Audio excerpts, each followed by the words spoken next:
presents Harvard Yard by William Martin, performed by John Pruden.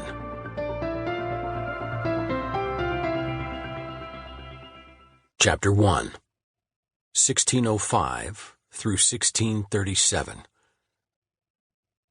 Robert Harvard went often to Stratford-on-Avon, but never before had he gone with such trepidation. Never before had the sight of the tower at Guild Chapel turned his stomach to jelly, nor the sound of his horse's hoofs upon Clopton Bridge given him such cause to turn and ride the whole 80 miles back to London. Ordinarily, he went to buy cattle, for he owned a butcher shop, and the farmers of Warwickshire raised the fattest cattle in England, and a butcher without cattle was like a tailor without cloth. But on this August afternoon, Robert Harvard went to seek a wife, for he was also a man, and a man without a wife was like a butcher without cattle, or a tailor without cloth, or a playwright without a stage. And that, he thought, was a string of metaphors to charm the birds from the trees. Or were they similes? No matter. Will would know. Will would calm him, too, and give him the confidence to court a young woman as beautiful as Catherine Rogers. Of that he was certain.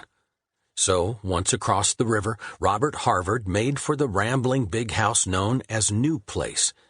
Will would tell him which of his words would work best. Will would also tell him the difference twixt a metaphor and a simile. "A butcher without cattle," cried Will Shakespeare. "You call that an image of love? You call that poetry? Or a tailor without cloth?" "Well, what of a playwright without a stage?" asked Harvard in his strong Southern accent. "You court a wife, man, not a cutler. Sharpen your wit with soft words." "Soft words? Words like featherbed?" "Aye, featherbed," said Will. "Featherbeds are soft. Pudding is soft. The dung that manures my roses is soft. But we speak here of a woman's heart."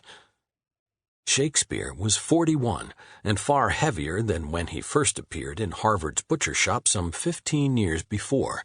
A young man come to London hungry for fame, but hungrier still for sausage or beef suet, or even a marrow bone to fill his belly. Now his face had filled and his belly had settled, as happened with most men whose purses had filled and whose lives had settled. But when he moved, Will Shakespeare was ever the actor, shaping each gesture and step to the role he played, and the role of the moment was poet. He pushed open the windows of the great room and gazed out at his roses.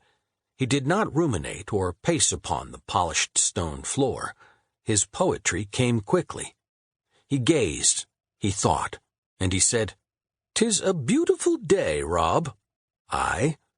Rob clasped his hands behind his back, then folded them in front of himself, then rested one on the hilt of his dagger and the other on his belt. Though he owned property in London, served as a warden in his church, and could afford to dress for courtship in a fine crimson doublet of crushed velvet, he still had the hands of a tradesman, big and coarse, and never at ease unless holding a tool. "'Tis a beautiful summer's day," said Shakespeare. "Aye." "Were I in your place, I'd say to her, 'Shall I compare thee to a summer's day?'" "A summer's day, Will." "Yes, 'tis warm and soft. Indeed, thou art more lovely and more temperate?" Robert Harvard offered a word that sounded eloquent. "Temperate." Shakespeare counted the syllables on his fingers.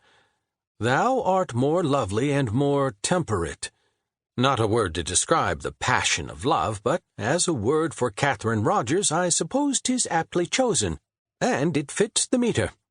And on he went, composing a sonnet to the fleeting beauty of summer and the solid nature of Robert Harvard's love.